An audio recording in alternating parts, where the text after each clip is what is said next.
Some people love them. They've got everything you want. I can get things here that I would normally have to pay more for. Well, it's reasonable, isn't it? Cheap, and you get it all under one roof. Some people loathe them. I think you only get what you pay for, which is cheap crap. But some of them have like foreign writing on them, so you're not always sure like whether it's, legit. I think maybe they crowd out the high street bit and take business away from other places. But whether you're a fan or a foe, there's no getting away from the fact that we're using them in ever-increasing numbers. They are, of course, pound shops. 30 years ago, they didn't really exist here. Now they're everywhere, booming when all around are going bust. So where have they sprung from all of a sudden? How do they work? And what does their impressive proliferation say about us? Hussein Lalani is the commercial director and co-founder of 99p Stores. Frank Winfield Woolworth started it all in America, and he actually was an apprentice in a general store. And his boss used to have a bargain table in the shop, and he'd put all sort of damaged goods on that table. And what Mr. Woolworth noticed was most of the customers spent more time looking at the bargain table than they did in the rest of the shop. And that gave him an idea: why don't I set up a whole bargain table shop which sells everything at a single price? And that's basically the same concept you have now? That's right, over 100 years later. With over 200 outlets nationwide, 99p Stores are now the second largest pound shop chain in the UK, with an annual profit of over £7 million on sales of £270 million. We started our business just over 11 years ago in Holloway Road in London, where we opened our first 99p stores, and business grew exponentially since then. Now, can you just explain the process of finding things that still cost significantly less than £1 so you can make a profit on it? So the way we work is we've got a good proportion of our products are branded products, as in multinational brands, things like Cadbury's or Fairy Washing Up Liquid, and in most of the cases we deal direct with the brands. We also have about 30% of the products we import directly from the Far East ourselves. And these are products which we made in our own packaging for our own designs, and we create sub-brands. And then you've got the last 20%, which is clearance. Manufacturer's gone bust, and somebody sort of picked up the liquidated stock, and he's selling it significantly cheaper than it was originally priced at.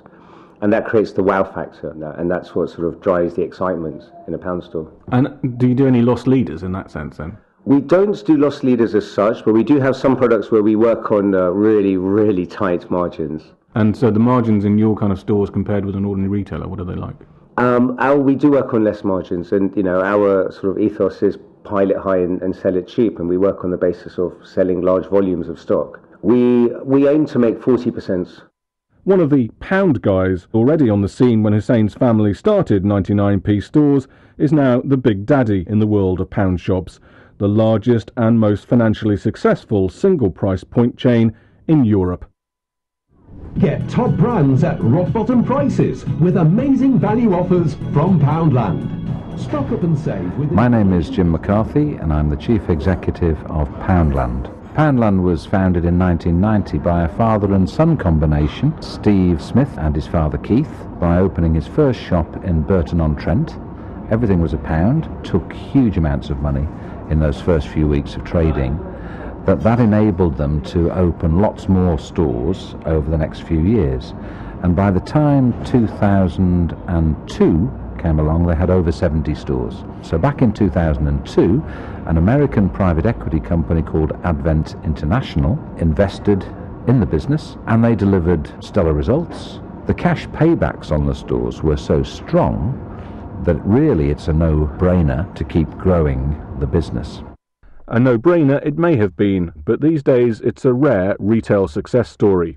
In 2010, Poundland was bought by yet another US private equity firm, Warburg Pincus, and profits rose again by a gargantuan 81%, followed by a further 27% last year. Its 4.5 million customers helped create a profit of over £18 million and rising. It's breathless stuff. So why are we all flocking to pound shops? The single price point is a unique selling proposition, really. It's easier to budget. There's no checkout shock. So if you get to the checkout with 5 items, it can't be any more than £5. But single price points are now a common and consumer-attracting feature of street markets all over the UK, so this can't be all that gives pound shops their special appeal.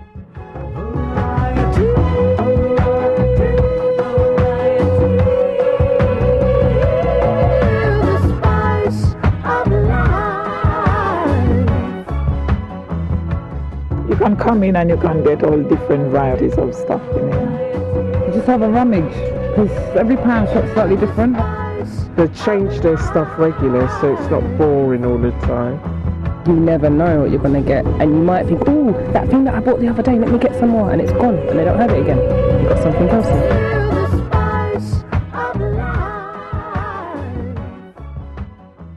And I think that's why people like coming into our types of stores, is because it's an Aladdin's cave. Hussein Lalani of 99p Stores.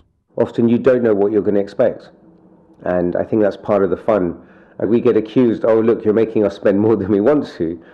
They say, oh, I just came in looking for a packet of batteries, but in the end I ended up buying a bird ornament, a fishing net, and a camping hat. Consumer psychologist and assistant professor at the European Business School, Dr. Ben Voyer. When you're in a pound shop, this surprise and this novelty actually creates the illusion that you need the product. It's new, it's surprising. Oh wow, I didn't think about it before. You might attribute extra value to a product, and then your entire way of making decisions is changed, and because of the low price, you actually end up buying the product. Of course, easy to remember prices are very handy. Surprises and variety give us interest, but as the mosh pits which ensue when department stores open their New Year sales each year amply prove, what really gets us all acting stupid is the prospect of a bargain. Bargain hunting, unless it's something that you do because you can't afford living your life otherwise, is more something that people have now integrated in their economical reasoning. I think that's something that is seen in modern capitalist societies as a form of intelligence. So recession affects how we spend money, and we do take much more attention to what we buy and how much we buy it for. But there's a paradox. You do find that on the stock exchange, the luxury brands do very well in the context of a recession. The definition of a luxury product is something that is not necessary. It's the unnecessary. Some people probably want to buy more luxury goods to show that they're not affected by the recession, and others will buy small luxury goods to actually give themselves a treat. And that's why I think pound shops are useful in the context of a recession, because they allow customers to get access to these comfort goods and to these enhancing goods in a sense.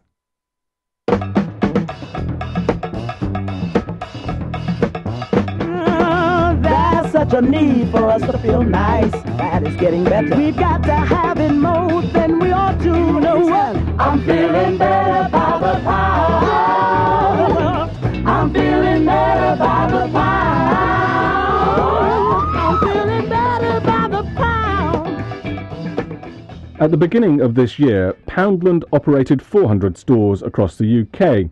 As you sit listening to this programme, they have 425, and by the time you've blinked, well, by Christmas anyway, they aim to have over 460 stores. Whilst other retail sectors are tumbling down the mountain, the pound shop chains are marching up it, and in some ways emerging from the ashes of the vanquished. Staff at branches of one of the most famous names on the British High Street, Woolworths, have begun to lock up their shops for the final time. The chain is going into administration, and the closure of more than 800 stores started today. They went under, which was very sad, in truth, because they were a very important part of the high street. Poundland CEO, Jim McCarthy. And, you might find that a bit difficult to understand coming from me because, isn't it all upside for Poundland? But that's not actually true. A healthy high street is a better high street. But we've taken up just over 80 of the 807, I think there were, Woolworths, something like that, good sites to have acquired. But equally, our competitors have had the opportunity to open ex-Woolworths stores and go to places where Poundland were already there. And so, they're now competing from good sites as well. Neil Saunders is managing director of the retail consultancy firm Conlumino.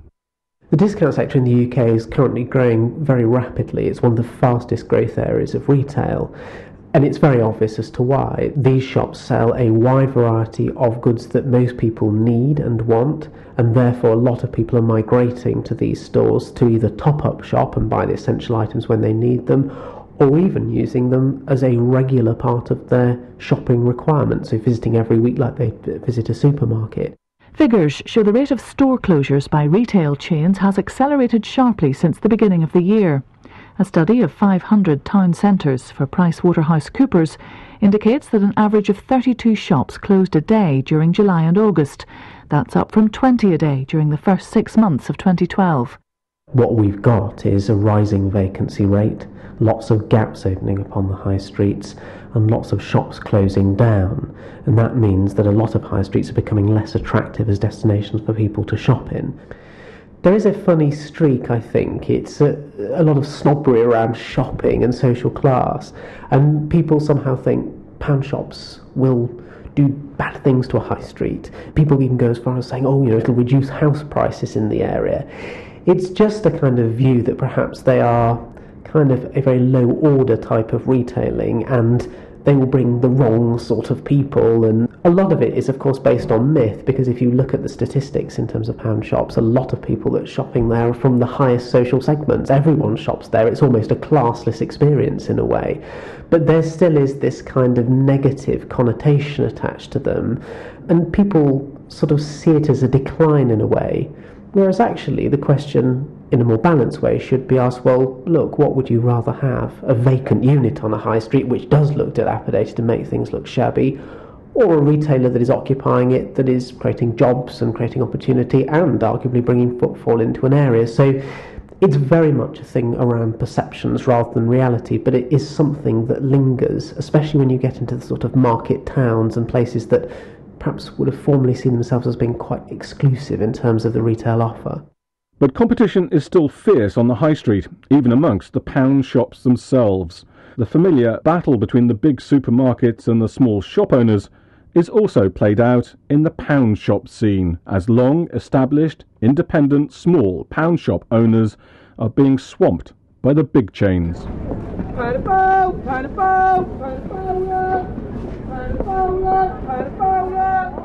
Lovely, Bob. Thank you. One apt case study is to be found here on Deptford High Street in southeast London. This is a thriving street market and no less than 5 independent pound shops which have coexisted here for years, and makes a stroll down its old street a bit like one long bargain basement. But over the summer, the big fish have arrived in this small pond, with Poundland opening up at one end and 99p stores at the other. Thank you.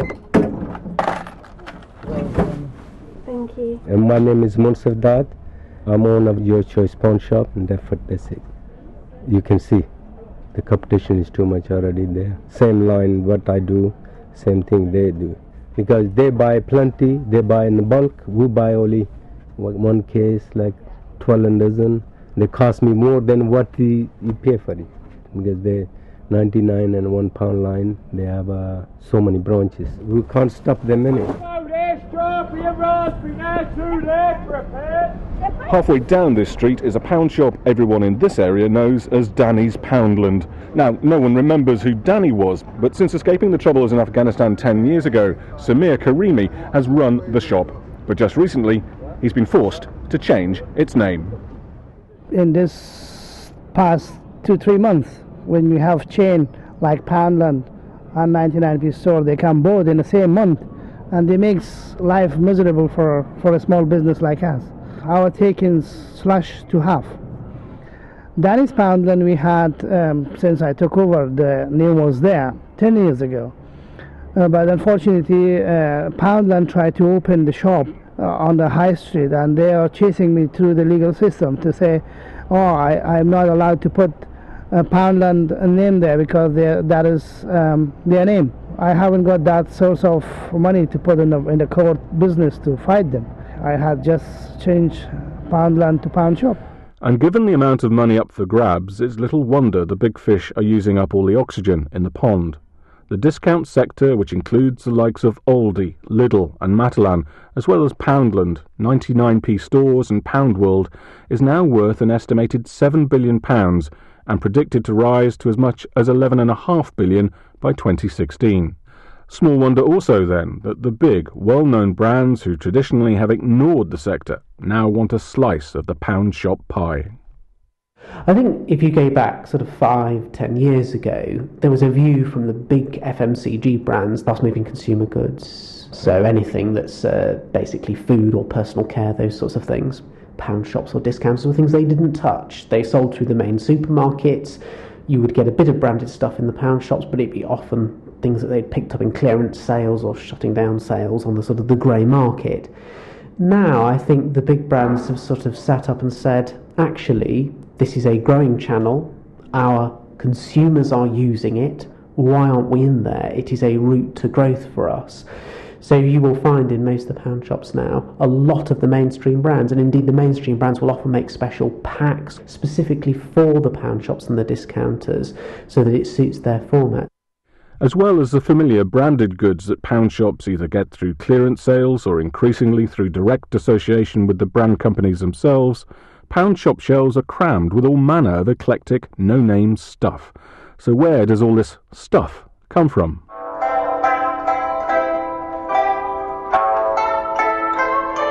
China. China. Brown China. Mainly from China. China in particular. They'll make what you want. If you go in and say, copy this handbag for me, they'll do it. Because the demand is there, you ask them to. Their speciality is they do everything. Hussein Lalani. In China, if you want to create goods and export them, you have to have an actual license from the government.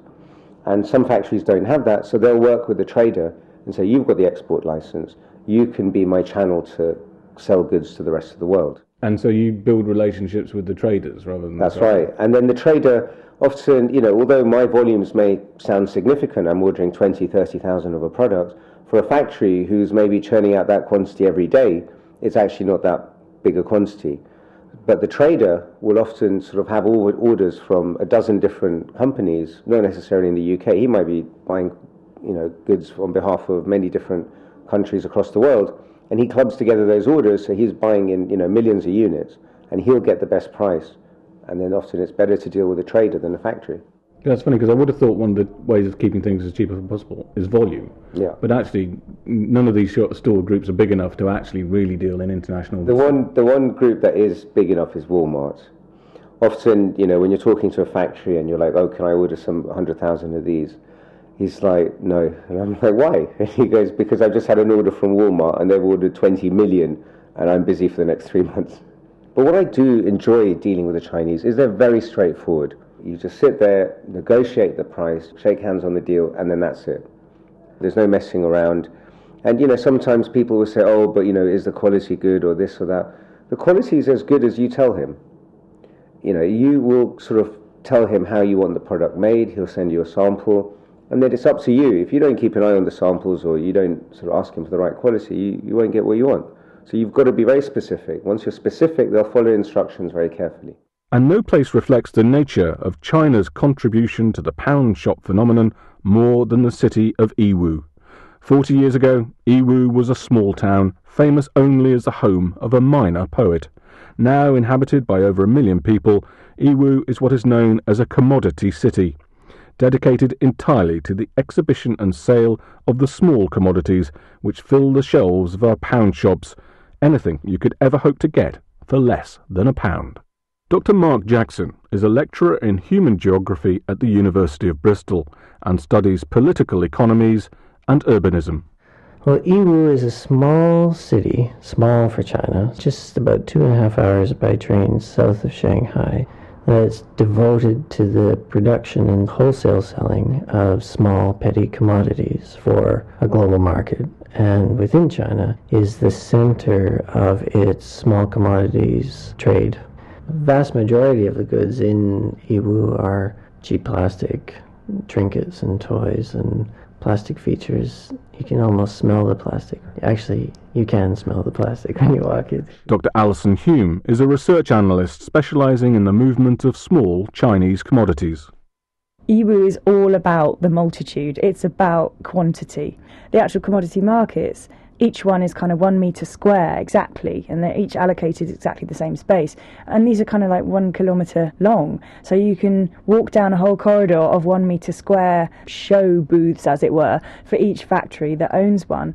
There'll be one booth that's full of different sizes of the same vase. Then the next one is full of different sizes of the same small teddy bear or something, you know. It's just a kind of onslaught because everything is based around the markets. All the roads lead to the nearest market. If you're a child of somebody who makes batteries, then you live in the place with lots of other children of people who make batteries. And it's become famous within China as a hallmark of the Made in China phenomenon, as a model for what global aspirational development around commodity production can be. There's a large mural which represents itself as existing at the end of the Silk Road, and so it reconstructs the mythic story of the Silk Road and the movement of goods back to Europe and around the world. Explaining the journey of a small commodity almost has to start back to front, so it almost has to start with the £1 sign, and from there you can work out what kind of thing could be made that would mean there was enough profit for everybody along the way for it to be worth their while. But there is a kind of classic trail, if you like, to the £1 product. Raw materials would come from the outskirts of a large town. They would get melted down somewhere outside Yiwu. They would then go to a factory there. They would be made. They would go to one of the wholesale markets. They'd be bought by an international wholesaler. They would then be transported, probably back out to Shanghai, perhaps one of the other big ports, and they would arrive in the UK, probably at Felixstowe, that's the biggest container port, and then they would get to all the pound shops and into the homes of the consumers. But a lot of the same ships that bring across that stuff then return with waste from the UK back on the ships back to China and gets used for them to make things again. Yiwu then is one vast, permanent exhibition of pound shop style goods, unparalleled anywhere in the world. Our own mini version is a rather more temporary affair and occurs in the aptly named volume halls of the Spring and Autumn Fair at Birmingham's National Exhibition Centre. Hussein Lalani agreed to show me around. Because I've been coming here every year, twice a year for the last 10 years. Right. You're saying your shops are like Aladdin cave. Is this the same feeling? It's true, actually. Walking into the exhibition is like walking into like a bigger version of my shop, and who knows what I'll find. Hey Josh, just calling you. You okay? Yeah, good. Nice to see you. My name's Josh Eden. I'm Managing Director of Hunter Price International Limited. And what kind of stuff do you sell to 99 shop? To 99p shop, whatever Hussein will take, depending on the price. It could be anything from a baby product to a toy to a bag. We're going with all sorts, and as long as the price is right and Hussein's happy and we're happy, then it could be anything. How much difference does it make to you if Hussein takes a penny off your price? It hurts. I go home and I cry. And we haggle over even half a penny sometimes. Yeah. You know, it's that last half penny, and I'm like, no, I won't pay that price. I need that half penny. In fact, that reminds me that soft toy parcel I bought off Jeremy, your business partner, 2 weeks ago. That last penny we argued over. He gave me that last penny on the condition I take you two out for dinner tonight. So I owe you a dinner. I'm very excited. You must have bought a lot if you can afford to pay for dinner. I bought 30,000 soft toys, and I'm gonna make sure I get a good dinner. You know, a lot of guys who are sort of manufacturers, like these guys who have their own brands, and then there's other guys at the back who are more the clearance guys. Like, for example, the Olympics. So as the Olympics drew to a close, a lot of the companies I deal with who'd had official licenses, they started saying, well, I've got 10,000 sports bottles left, I need to be done with them, and if I don't sell them now, after the Olympics, they won't be worth anything. Right. And so you make them a ridiculous offer, do you? Yeah. And Olympic products are an interesting case study. A very tightly controlled commodity, they still found their way into pound shops, with some Poundland stores selling Olympic Wenlock mascots and 2012 badges even before the games were over. Bearing in mind they were retailing elsewhere for around £8, doesn't knocking them out for a quid cause a few issues between manufacturers and their other retailers? Poundland CEO Jim McCarthy.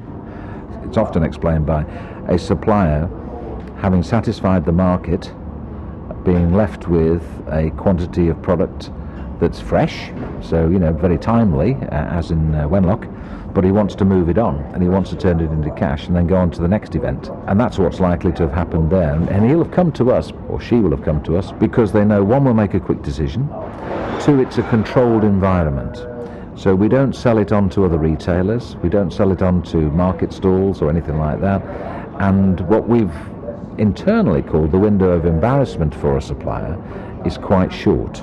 That means that we'll move it quicker than anybody else, and therefore the problem is gone before anybody's noticed. But a fair amount of the products in pound shops are less obvious. One pound shop we visited had a plaster cast statue of a Rastafarian smoking a spliff with a tea light candle holder in the back. Why do pound shop owners think that anyone might want this stuff, and that it's worth buying tens of thousands of them? We do have what I would call range specialists, and they often be quite creative.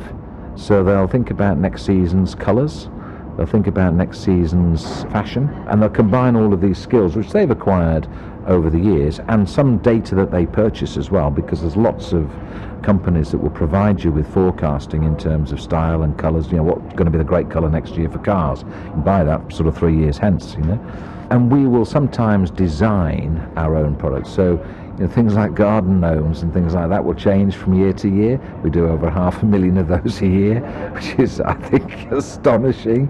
And I've never come across a business as quick on its feet. One of our advantages over other businesses is that speed. Now, there's some risk associated with that, of course, because you have to make more correct judgments more often. But if a supplier came into us, whoever that might be, and they offer us a product and a deal on a product, if we say yes on that day, then it's possible it can be in the stores by Friday, Saturday. So it's a really quick turnaround. As such, pound shops seem to be a fast-reacting barometer of consumer desire. They buy loads, sell loads, act fast, change direction fast, adapting to trends and opportunities in the blink of an eye and with the odd visit to China. The weird stuff crammed on their shelves comforts us, excites us, reassures us, makes us feel richer than we really are at a time when we're all feeling the pinch. And therefore, to some extent, pound shops are a reflection of us all. When we go into a pound shop, it's a vast landscape that can hold a mirror up to ourselves, both in our domestic lives and what we take for granted, sponges that we wash our dishes with, to more ornamental goods that represent multiple different aspirations, reflections of self and reflections of society and desires and certain dreams, next to the cheap tennis ball that you can throw for your dog. Ooh, bargain, pound.